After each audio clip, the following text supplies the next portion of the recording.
નમસ્કાર મિત્રો, આજે આ પોડકાસ્ટમાં આપણી સાથે છે કચ્છના મેડિકલ જગતનું એક એવું નામ કે જેને આમ તો એવું જ વ્યક્તિત્વ છે કે જેને કોઈ ઓળખાણની તો જરૂરત જ નથી, પણ લગભગ 4 થી 4.5 દાયકાઓથી આ કચ્છમાં અવિરત રીતે મેડિકલ ક્ષેત્રે એમડી ફિઝિશિયન તરીકે કામ કરતા અને ફિટર ધેન ધ ફિટેસ્ટ એવું પોતાને મેન્ટેન કરનારા એવા ડોક્ટર મહાદેવ પટેલ સાહેબનું આપણે આ પોડકાસ્ટમાં સ્વાગત કરીએ છીએ. તો સાહેબ, પહેલો પ્રશ્ન મને એમ થાય કે આટલી મોટી કારકિર્દીની શરૂઆત કઈ રીતે થઈ? તમને પ્રેરણા કઈ રીતે મળી કે તમારે એક ડોક્ટર બનવું છે? હવે હું તો એક નાના સુરેન્દ્રનગર જિલ્લાના ગામમાંથી આવું છું. ત્યાં શરૂઆતમાં 4 થી 5 ધોરણ હતા, પછી 6ઠું 7મું 8મું થયું, પછી હાઈસ્કૂલમાં મારા સગાના ત્યાં ગયો. ત્યાંથી દરવાજા ખુલતા ગયા, મેડિકલમાં એડમિશન મળ્યું. બરોડામાં MBBSમાં, પછી ત્યાંથી MDમાં બી એ જ કોલેજમાં એડમિશન મળ્યું. અને પછી ધીરે ધીરે મને પ્રેરણા મળતી જ ગઈ અને મારી રીતે મારી કારકિર્દી ચાલુ થઈ. અને ત્યાર પછી અમે MD કરીને 78માં MD થઈને 79માં અમે જાંબિયા ગયા. તો ઝામ્બિયામાં તમે કામ કર્યું, એ સાહેબ કેટલો વર્ષ તમે કામ કર્યું? અમે જાંબિયામાં 6 વર્ષ કામ કર્યું. અને મારી જિંદગીમાં સૌથી સારા વર્ષો જો મારા જીવનમાં હોય તો આ કચ્છ પહેલાં એ જાંબિયામાં હતા. કારણ કે ત્યાં અમે એકદમ ઓછી મેડિકલ ફેસિલિટીમાં, રિમોટ એરિયામાં અમે બંનેએ કામ કર્યું. રોજના 100-200ની OPDમાં ખાલી એક્સરે, ECG, એ સિવાય કોઈ જ ફેસિલિટી નહીં. અને ટોટલી જંગલમાંથી આવતા આફ્રિકન લોકો જોડે કામ કર્યું. એટલે એમાં અમને બહુ જ અનુભવ મળ્યો છે. એટલે અમે અહીંયા આવ્યા. હું એકલો જ આવ્યો પહેલાં. અને મને શરૂઆતમાં 24 ગામના પટેલો જ મારા પેશન્ટ હતા. એટલે મને આફ્રિકા જેવું જ લાગ્યું. એટલે પછી અમે ડિસાઈડ કર્યું કે અહીંયા જ રહી જઈએ. અને એ રીતે અમે ભુજમાં શરૂઆત કરી. સાહેબ, ભુજમાં લગભગ આટલા 4-4.5 દાયકાથી તમે કામ કર્યું, તો શરૂઆત જ્યારે તમે કરી એ સમયે શું ચેલેન્જીસ હતા? અને સાથે સાથે ચેલેન્જની સાથે સાહેબ રિવોર્ડ્સની પણ વાત કરજો કે ત્યારે ડોક્ટર્સ ઓછા હશે, મેડિકલ ફેસિલિટી ઓછી હશે, તો શું ચેલેન્જીસ હતા અને તમને શું રિવોર્ડ મળ્યો? ચેલેન્જીસ કેવું હતું કે અમે આફ્રિકામાં રિમોટ એરિયામાં હતા. ત્યાંથી અહીંયા આવ્યા ત્યારે રિલેટિવલી પ્રમાણમાં ફેસિલિટી થોડી સારી હતી, પણ એ પણ પ્રાઇમરી કેર જ હતું. ભુજમાં સેકન્ડરી કેરવાળી કોઈ હોસ્પિટલ જનરલ GK જનરલ સિવાય હતી નહીં. અને GK જનરલ ધરતીકંપ પહેલાં સિચ્યુએશન એવી હતી કે ખૂબ પેશન્ટ અને ઓછી ફેસિલિટીમાં કોઈ બીજું આગળ તપાસ થતી નહીં. એટલે અમારે લગભગ પેશન્ટ કિડનીના હોય તો નડિયાદ જાય, આંખના હોય તો દલજીત સિંહ પાસે અમૃતસર જાય, અને હૃદયના હોય તો ટ્રેનમાં બીજા દિવસે પહોંચી જાય બોમ્બે. એટલે એવી સિચ્યુએશન હતી. અને હેલ્થ એજ્યુકેશનનું પ્રમાણ ખૂબ ઓછું હતું. એટલે દર્દી માંદો પડે તો એની હારે કેટલા બધા સગા આવે. બધાને એમ જ હોય કે આ દર્દી માંદો છે, બાટલા ચડાવો. બીજી શક્યતા કે બ્લડ આપો. એટલે એ રાતનું મનમાં એક ગળ બેસી ગઈ હતી કે આવી રીતે મેડિકલ સર્વિસીસ હોય છે એમ. પણ ધીરે ધીરે ખૂબ જ સરસ ઇમ્પ્રુવમેન્ટ થયું. સાહેબ, આવા ભુજ જેવા Tier 2, Tier 3 સિટીમાં તમે કામ કર્યું આટલા વર્ષો, તો સામાજિક ક્ષેત્રે તમને જે માન સન્માન મળ્યું એ તમને લાગે છે કે કદાચ તમે કોઈ બીજી મોટી સિટીમાં હતા અથવા હોય તો આટલું માન સન્માન તમને મળ્યું હોત? એ તો મને ક્યારેય બીજે ના મળે તો આવું જે મળ્યું છે. ડૉક્ટર તરીકે માન તો બધે જ મળે, પણ જે લોકોએ લાગણી, પ્રેમ ને વિશ્વાસ કચ્છમાં મળ્યો છે ને, એ બીજે ક્યાંય ના મળે. તમને એક દાખલો આપું તો અમે શરૂઆતમાં જૈન હોસ્પિટલમાં હતો, પછી મારું પ્રાઇવેટ થયું. કંઈ રેસ્ટોરન્ટમાં જાઓ, તમે જમો, છોકરાઓને લઈને ગયા હોય, બહાર ત્યાં કાઉન્ટર ઉપર જાઓ તો કે તમારું બિલ તો ફલાણા ભાઈ આપી ગયા છે. આવું તો મારી જિંદગીમાં મેં ક્યાંય નહોતું જોયું. આ તો એક દાખલો છે, પણ ઓવરઓલ લોકોએ ખૂબ આવકાર આપ્યો અને કદાચ એના લીધે જ અમે અહીંયા ટકી ગયા. બાકી કચ્છમાં તો મને ડૉક્ટર પુજારા સિવાય કોઈ ઓળખતું નહોતું.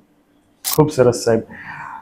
વાત કરીએ તો સાહેબ, કોઈ એપિડેમિક્સ તમને યાદ આવે છે કે જેની અંદર જેમ કોરોનાનું હમણાં 2021-22માં મોટું આમ પેન્ડેમિક એપિડેમિક જેવું થયું, એવું કચ્છમાં ખાસ કરીને કોઈ એવું મોટું એપિડેમિક થયું હોય અને તમારા ઉપર એમ કે હેલ્થ કેરની મોટી એક ભાર આવ્યું હોય? અમે આવ્યા પછી 89-90માં ખૂબ વરસાદ આવ્યો કચ્છમાં, અને પાણી બધે ભરાયા અને મેલેરિયા ચાલુ થયો. અને ફર્સ્ટ ટાઈમ ફાલ્સીપેરમ મેલેરિયા બધી જગ્યાએ, આખા ગુજરાતમાં બધે જ હતો. અને મને પોતાને આફ્રિકામાં અમને બંનેને ખૂબ જ અનુભવ હતો ફાલ્સીપેરમ મેલેરિયાનો, અને અમે ખૂબ પેશન્ટ ટ્રીટ કરેલા. એટલે એનો લાભ મને અહીંયા આવ્યા પછી મળ્યો અને હું માઇક્રોસ્કોપ રાખતો હતો, જાતે સ્લાઇડ જોવું અને નિદાન કરી અને પછી અમે ક્વિનિન કચ્છમાં અમે પહેલી વાર ઇન્ટ્રોડ્યુસ કરાવી કે ભાઈ ક્વિનિન તો આપણે આપવી જ પડે. એટલે ઘણાને એ વખતે નવાઈ લાગતી કે ક્વિનિન નામની આટલી એમ કે ગરમ દવા ક્યાં અપાય એમ, પણ એ અનુભવ અમને ખૂબ કામ લાગ્યો અને એ ફાલ્સીફેરમ મેલેરિયામાં પછી તો અમે ખૂબ કેમ્પ કરેલા કેટલી જગ્યાએ. એટલે ત્યાં મોટાભાગના જે જૈન સંસ્થા છે એમાં હું અબડાસામાં કેમ્પમાં જતો હતો, ત્યાં હું પેશન્ટ નહોતો જતો, ત્યાં જે લોકલ હોય એને ટીચ કરતો હતો કે તમારે મેલેરિયાવાળા પેશન્ટ આવે તો શું કરવું. એ અમને બહુ જ કામમાં લાગ્યું હતું. બિદડા થ્રુ અમે કરેલું છે. સાહેબ 2001માં એક ગોઝારી ઘટના કચ્છની, જે લગભગ આખા વિશ્વમાં ગુજરાતીઓને ખબર છે, ખાસ કરીને કચ્છીઓને, ભૂકંપ. તો સાહેબ ભૂકંપ વખતે શું પહેલો રિસ્પોન્સ હતો તમારો કે આ ભૂકંપ થયું અને એક ફિઝિશિયન તરીકે તમારો શું રોલ આવી પડ્યો? હવે જ્યારે ભૂકંપ થયો ને ત્યારે હું રાઉન્ડ લઈને સહેજાનંદ હોસ્પિટલ અમારી હતી જતો હતો ઘરે અને ભૂકંપ થયો અને કલ્પતરુમાં એક આખો એપાર્ટમેન્ટ પડી ગયો. એટલે એમાંથી કેઝ્યુઅલિટી આવીને સીધો સામે જ મારી હોસ્પિટલ, એટલે ત્યાં આવ્યા. તો હું ફિઝિશિયન તરીકે મારા ત્યાં તો કોઈ મેડિકલ ફેસિલિટી ના હોય, એટલે હું એ બધાને લઈને એકોર્ડ, એ વખતે રાવ સાહેબની હોસ્પિટલ હતી, એકોર્ડ હોસ્પિટલ નથી, રાવ સાહેબની હોસ્પિટલ રોડ ઉપર ત્યાં ગયો. તો રાવ સાહેબ ત્યાં હતા. પછી અમે બધા જેટલું મળે એટલું લઈને જુબેલી ગ્રાઉન્ડ ગયા અને અમે બીજા ડૉક્ટરો બી અમારી સાથે જોડાયા, મેડિકલ સ્ટોરવાળા બધી વસ્તુઓ લઈ આવ્યા અને અમે ત્યાં કોઈ પણ જાતના મંડપ કશું સિવાય અમે ટ્રીટમેન્ટ ચાલુ કરી. અને કદાચ જીવનમાં સૌથી વધારે ડેથ સર્ટિફિકેટ મોર દેન 100 મેં એ તે દિવસે આખા દિવસમાં આપ્યા હશે. લઈને આવે એટલે આપણે ખાલી ડોક જ હલાવવાની રહે કે ભાઈ કંઈ નથી એમ. આજકાલ સાહેબ કેવું છે કે થોડીક પેશન્ટ્સ વિશે વાત કરીએ તો લગભગ બીજા ત્રીજા દર્દીને blood pressure, high BP, diabetes આવું બધું જોવા મળે છે. તો આટલા વર્ષે સાહેબ તમને કોઈ એક રૂટ કોઝ મળ્યો છે કે આ કદાચ રૂટ કોઝ છે ખાસ કરીને કચ્છના દર્દીઓમાં કે જેને ડાયાબિટીસ અને બ્લડ પ્રેશર કારણ બને? એ શું છે કે it is A part of અત્યારે જે રીતે ડેવલપમેન્ટ થઈ રહ્યું છે, જે બીજા બધા પ્રદેશોમાં થાય છે ઇન્ડિયાના, એમ કચ્છમાં બી લોકોની લાઈફસ્ટાઈલ બહુ બદલાઈ ગઈ છે અને આરામવાળી જિંદગી થઈ ગઈ છે. ખોરાકમાં કંટ્રોલ જતો રહ્યો છે, પ્લસ એક જાતની કોમ્પિટિશનમાં લોકો જીવતા હોય ને એ રીતે જીવે છે. એટલે સ્ટ્રેસ લેવલ ખૂબ ઊંચું થઈ ગયું છે. એવું નહીં કે ડાક્ટર, બધા જ ફિલ્ડમાં સ્ટુડન્ટથી માંડીને બધા ધંધામાં હરીફાઈઓ ખૂબ થઈ ગઈ છે. એટલે સો મેની ફેક્ટર, ઘણા પરિબળોના લીધે આ બધા જે પહેલાં નહોતા થતા એ બધા દર્દો હવે બહાર આવવા માંડ્યા છે. અને બીજું એક બી છે કે પહેલાં નિદાન થતા નહોતા, લોકો ડાક્ટર પાસે ઓછા જતા હતા, ન છૂટકે જ ડાક્ટર પાસે જતા હતા. એટલે હવે ડૉક્ટરને લોકોમાં સહનશક્તિ ઓછી થઈ છે કે જે હોય કંઈક થયું એટલે બીજા દિવસે ડાક્ટરને બતાવે, એમાં ઘણા કેસ ડિટેક્ટ થતા હોય છે. એટલે એક તો સ્ટ્રેસ અને બીજું કે અર્લી ડિટેક્શન હવે થવા માંડ્યું કે જેથી કરીને આપણને ડાયાબિટીસ અને બ્લડ પ્રેશર જલ્દી પકડાય છે.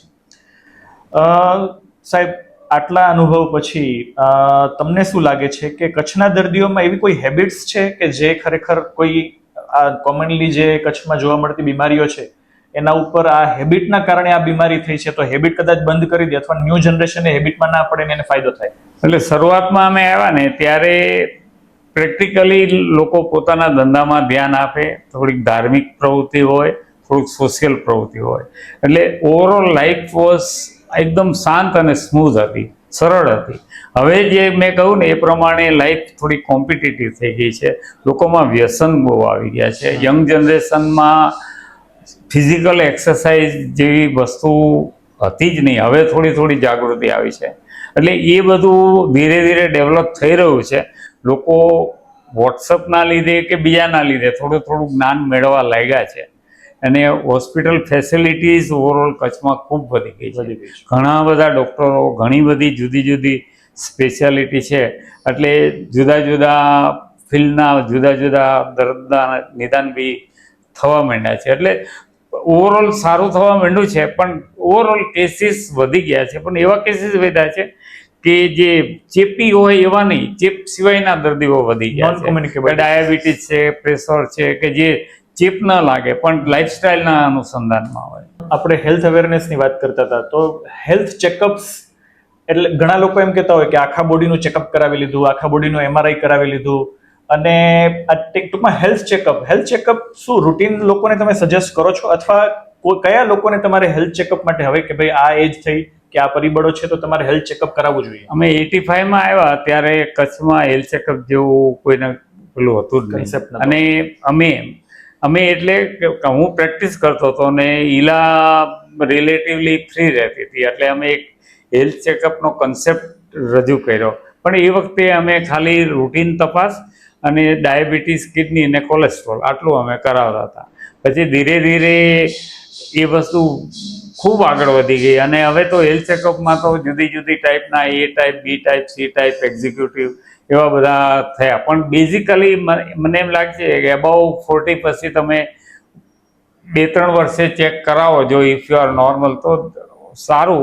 પણ બધું જ દર વખતે કરાવવાની જરૂર નથી. લોકો અત્યારે લેબોરેટરીમાં એટલા બધા સાધનો આવ્યા છે કે એક ડ્રોપમાં સો મેની ટેસ્ટ કરાય, એટલે પછી જાહેરાતમાં આવે કે એ તારે અમે 35 ટેસ્ટ કરી આપીએ છીએ. એટલા બધા કરાવવાની જરૂર નથી. તમારા બેઝિક કિડનીના, લીવરના કે બ્લડના, કોલેસ્ટ્રોલના એવા ફંક્શન્સ તમે કરાવતા રહો પિરિયોડિકલી અને BP માપતા રહો તો ઓન એવરેજ જનરલ પોપ્યુલેશન માટે સારું એમ. બાકી કેમ્પ કરીને બધાના હેલ્થ ચેકઅપ કરાવવા એમાં હું પોતે બહુ માનતો નથી. ઓકે સાહેબ, આપણા કચ્છના દર્દીઓમાં એવા કયા મિથ્સ છે કે જે ખરેખર વર્ષોથી ચાલે આવ્યા છે અને મિથ્સ માટે તમે સાહેબ કામ કર્યું કે આવા મિથ્સને હું સમાજમાંથી કાઢીશ તો કદાચ લોકો વધારે હેલ્થ કેરથી બેનિફિટ મળશે એમને? શરૂઆતમાં અમે આવ્યા ને તો દર્દીને હોસ્પિટલ આવે એટલે બાટલાઓ ચડાવવાના. હા, ઘણા બાટલા ના કે તો કૂંપો ચડાવવાનો, એવું કે તાવ આવે તો બાટલા ચડાવો તો જ સારું થાય. કમળો થાય તો લોકો 15 બાટલા, 20 બાટલા મેં જોયા છે. અને ડાક્ટર કદાચ ના પાડે તો બીજા ડાક્ટર પાસે જાય, એ ડાક્ટર ના પાડે તો એને ફોર્સ કરીને પણ એમ કે બાટલા ચડાવો. એ એક બહુ મોટી માન્યતા હતી. અને એ ધીરે ધીરે જેમ જેમ બધી આપણા ત્યાં ફેસિલિટી વધતી ગઈ અને પેશન્ટ બી એજ્યુકેટ થતા ગયા, એમ હવે આ બધું ઓછું થવા માંડ્યું. બીજું એવી જ ફેશન બ્લડની હતી, અને એ વખતે બ્લડ બેંક નથી ભુજમાં.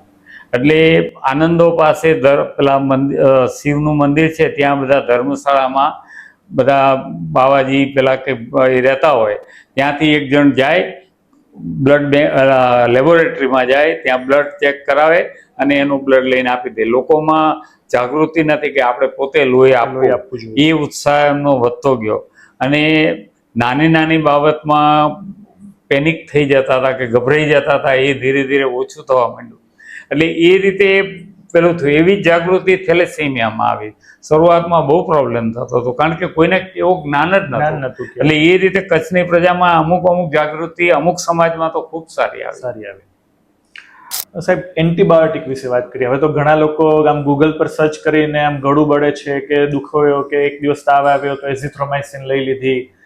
એન્ટીબાયોટિકનું જે જનરલ યુઝ લોકો કરવા માંડ્યા છે, ખાસ કરીને કચ્છના દર્દીઓને, કચ્છના લોકોને તમે શું મેસેજ આપવા માંગો છો? ખાસ તો અમે અમેરિકામાં બહુ રહ્યા છીએ હમણાં છેલ્લા 6 વર્ષમાં.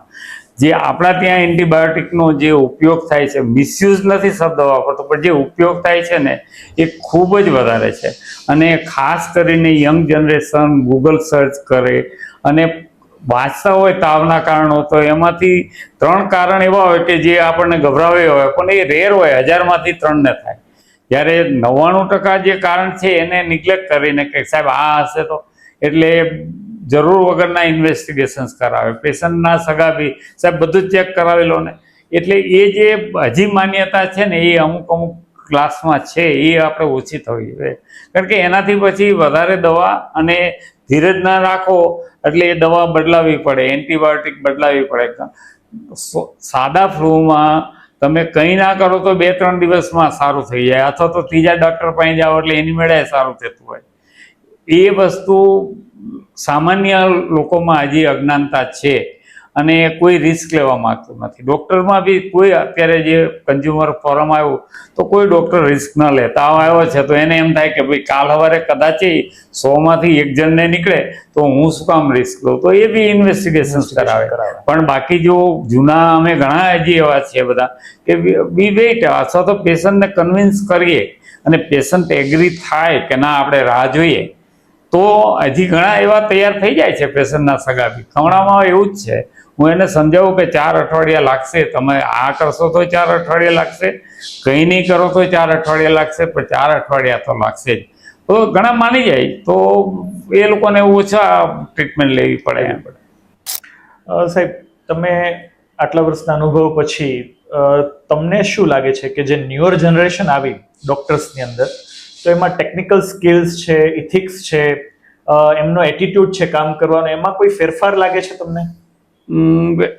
એવું તો નહીં કહું, પણ અત્યારનું જે જનરેશન છે ને એ વેરી વેલ રેડ છે, ખૂબ નોલેજ બહુ જ છે એમની પાસે. એ નોલેજની સાથે જે પોતાની આવડત, પોતાની કોઠાસૂઝ કે પોતાને અંદરથી જે ઇન્ફ્યુઝન થાય કે અંદરથી જે સ્ફુરે, એવી વસ્તુઓ ઓછી છે. અને ક્લિનિકલ એક્ઝામિનેશન, પેશન્ટને હાથ અડાડવો, પેશન્ટને તપાસવું, એની ડિટેલ હિસ્ટ્રી લેવી, એ બધું ધીરે ધીરે એ મેડિકલ એજ્યુકેશનમાં બી ઘટતું જાય છે, તો આ નેચરલી પ્રેક્ટિસમાં ઘટવાનું જ છે. એ જો સાથે આવે ને તો આપણા જેવી સિસ્ટમ મને એમ લાગે છે ઇવન અમેરિકામાં નથી. સાહેબ, આનો જ એક પૂરક પ્રશ્ન કે એવી કઈ ક્વોલિટીઝ તમને લાગે છે કે ડોક્ટરમાં હોય તો એ ગ્રેટ ડોક્ટર બની શકે? ક્વોલિટીઝ રાધર દેન સ્કિલ્સ અને ડિગ્રીઝ જે છે એના સિવાય પણ. હું